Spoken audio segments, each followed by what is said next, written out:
Did you think I'd forgotten about the AOS LVO reveals? Did you think I'd forgotten? How dare you even make that assumption when there is a big toady lad to look at?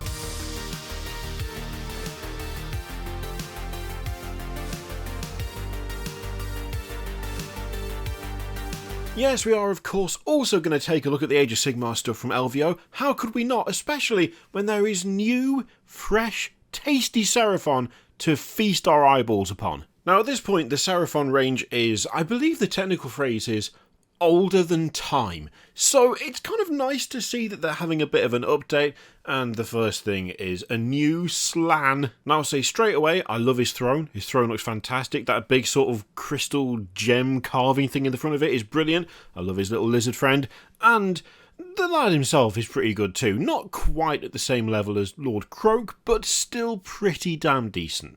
I just love the overall detail on this model. There's so many little things to look at, so many bits of leaf and vine, and the moss that's dripping down is a lovely touch. The little cracks and stuff in the kind of bones and horns sticking around the throne itself.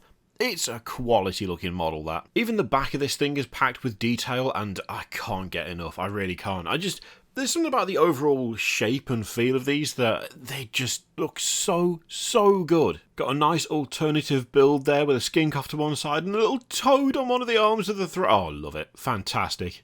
I will say that headdress and kind of carved stone skull combination, that is extremely creepy for some reason. It looks good. The thing is, it's not just slam. We've also got Raptidon hunters and chargers. So we've got spear lads and javelin lads.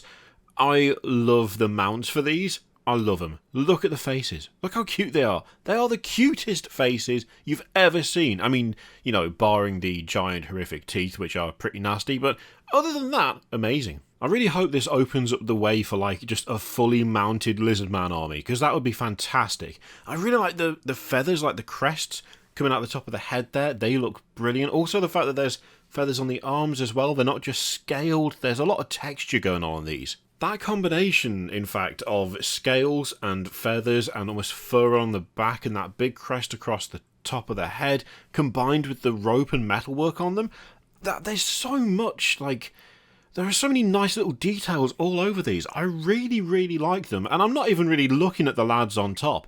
The little lads on top are fantastic, but the actual mounts themselves, I really like them. They are super interesting visually without being overwhelming. Like, they're not cluttered, they don't look like there's too much going on. It's not kind of, it doesn't like assault your eyes with how completely over-designed they are. They just have a lot of nice complementary textures, and yeah, they look pretty fantastic, to be honest. The skinks riding these lads have got some interesting stuff as well. They have relics taken from the vaults of the old ones. If they're riding around with the fantasy equivalent of laser guns, then I'm all in. 100%, let's go. And to be honest, it kind of looks like that's exactly what they're doing. I mean, it looks like they could either shoot someone with this kind of like, I mean, I don't really know what to even describe that as, but it looks like it could either be used to smack people in the face or shoot people in the face, and I'm fine with either. Now, we also have redesigned, updated Saurus warriors, and oh, they look great. They look so good. So beefy. They've got the girth. They've got the upper body girth. There's a strength there that you just can't ignore. I mean, these are really, like, very simplistic models in a way, but they've got enough texture and there's enough kind of detail in terms of the scales that, yeah, I really like what they've done. The odd bits where you've got those kind of spines and spikes reinforced with metal, the fact that each head is similar, but not absolutely identical. There's still a bit of personalisation going on. It's not like every single one is just a clone of another. There are little details that are different here and there. There's just like the bare minimum of armour that is more like decoration than anything else, and the weapons look suitably brutal and chunky, and incredibly simple as well. And actually, I feel like that's nicely offset by how complex the shields are by comparison. Like, the weapons are basically just a rectangular stick with spikes in it. That's pretty much all it is. Whereas there's quite a bit of artistry, it feels like, going into the shields. It's a really nice contrast. I think it works really well. I do also like that the squad leader seems to have a bit more ornamentation. They kind of got that metal plating over the front of the head and the end of the tail, a little bit over the jaw as well, and the shield has that face on it too. In fact, even the weapon has got those carvings. Like, it still absolutely perfectly fits with the rest of the squad, but definitely stands out a little bit without being too obtrusive. I mean, I think these just look great. They really, really look great. And I reckon a bit of just... You could probably churn through a unit of these super quick with a bit of... Just a bit of dry brush blending and you'd be good to go. Tasty indeed, and we've got a couple of alternate colour schemes there. I have to admit, I think the blue works super well. I prefer the blue to the green. In fact, that blue with the glowing mouth and eyes and teeth, with that shade of purple and pink on the shield with the turquoise around the edge, that is a fantastic colour scheme. That looks absolutely incredible. I love that. Their battle tome will be arriving come summer. They haven't really announced anything outside of that, so we've got Gloomspite, Gits and Beasts of Chaos, which went up for pre-order today, in fact. And then we've got a whole bunch of battle tomes in the spring, which they just didn't really say anything about. And then they skipped straight to Seraphon in the summer. I'm assuming probably because out of all of those, Seraphon are the ones that are going to be getting the biggest rework, I would guess, the biggest update. Then again, to be honest, when the update looks this good, I can kind of see why they'd push that above everything else. Thing is, it's not just Seraphon getting tasty new stuff. We of course have another update to Warcry, which is, I think, one of those games that Games Workshop makes that must be doing insanely well compared to what we think it's doing, because good lord, it gets some support. And that's not a complaint either, because pretty much every single Warcry warband they release is absolute gold, so no complaints here. This time round we've got Bloodhunt, and it is a clash between the Soulblight and the followers of Khorne. These are the Askaggan Trueblades? I don't know which way to pronounce that. I'm sure it was mentioned in the stream, but I didn't see the stream, so I don't know. We'll say Askaggan, because Askaggan just sounds like you're saying ask again. Ask again. Can you just ask me that again? We're not doing that. We're just going to call them the Trueblades. Let's skip all of that. Let's do it the easy way. So these are the Trueblades, and as something of a Soulblight connoisseur myself, it being one of my Age of Sigmar armies, I love them. I love them. They're creepy. They're weird. That dude has got a pet bat on his shoulder. I'm 100% in for that. Also, look how spindly and creepy and weird his body structure is. He looks like he hasn't had a meal in months, except he looks weirdly ripped around the stomach area. They are lanky, they're lithe, they're creepy. Look at the werewolf. Well, sort of werewolf. Gargoyle wolf?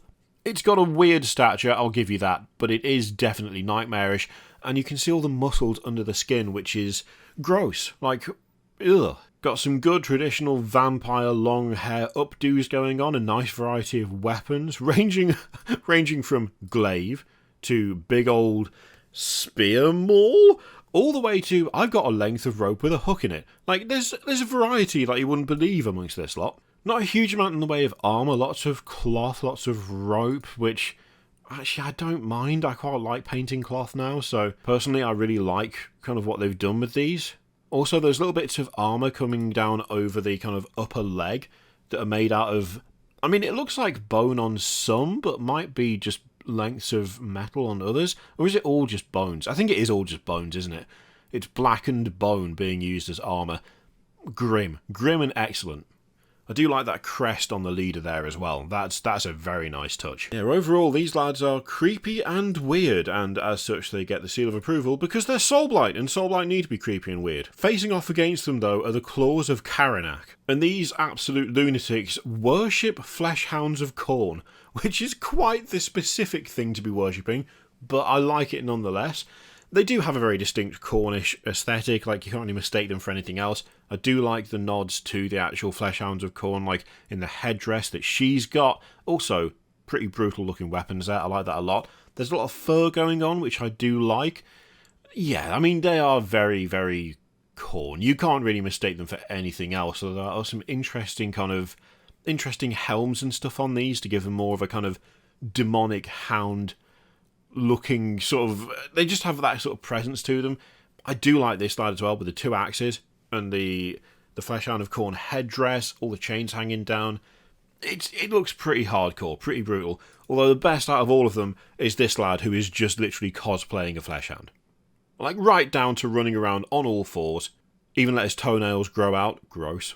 I mean, that is dedication. That is dedication to the cause. You want to talk about people, you know, putting their money where their mouth is in terms of their hobbies and buying a furry suit. No, this one has got the absolute right idea. They're going all in on this. All of these, I think, look good and have a nice bit of personality, but this one is just, this one is just fantastic. I love it. extremely silly in the best ways. We also have some more Gnarlwood Scenery with like bamboo construction this time round, it looks like. It's a good looking board. To be honest, most of the Warcry scenery sets have been really, really good so far. Very thematic, they go together very nicely, also kind of general purpose. I've got a couple of them and I mostly use them for D&D more than Warcry. There's always a lot of detail, which is really nice. And finally, we've got some Underworlds action, of course. More Gnarlwood stuff. This time around, it's Grizel's Aranai, which is quite the name. A little bit of cheeky non-metallic metal going on with the blades of the weapons there. Or not, actually, no, I don't know if it is non-metallic, is it? Is it more true metallic? It's actually kind of difficult to tell. A mix between the two, by the look of things. They're decent looking sculpts. I mean, they're very witch elf kind of adjacent with the masks, but the overall colour scheme and kind of uniform, I guess, is closer to like the Sisters of Slaughter. A kind of interesting mix between the two. I do like things like the shields that have got the bladed edges. That's quite nice. They are a decent looking little warband, but I've never been that much of a Daughters of Khaine fan, so they look decent. They're not for me. They're not for me personally, but I can appreciate the differences between what they've done here and what is available in the current lineup at least. There is a nice amount of variety in the masks and the helmets, and yeah, some of the weapons do look really good. I do like that kind of mix of... It's like a very esoteric mix of weaponry going on again. More variety makes for a more interesting looking warband after all. And that does us for the Age of Sigmar adjacent reveals for the LVO. And you know what? I think there's some decent stuff in here. I am way more excited about the Lizardman stuff than I thought it would be. The Seraphon stuff, excuse me. And I do like the new additions to Warcry, especially the Soulblight. They look fantastic. Although, is the star of the show really the lad who's cosplaying a Fleshhound? Maybe it is him. Maybe he's the standout out of all of this. You'll have to let me know what you think in the comments down below. What amongst all of this stuff has tickled your fancy? Let me know what you think. In the meantime, feel free to click all the things, Patreon, video, subscribe, all that stuff. Click it if you like, don't click if you don't want to. And as always, there's an affiliate link in the description for Element Games, which you can use to support the channel if you like. I leave it in your capable hands. Thank you very much for watching. I'll see you next time.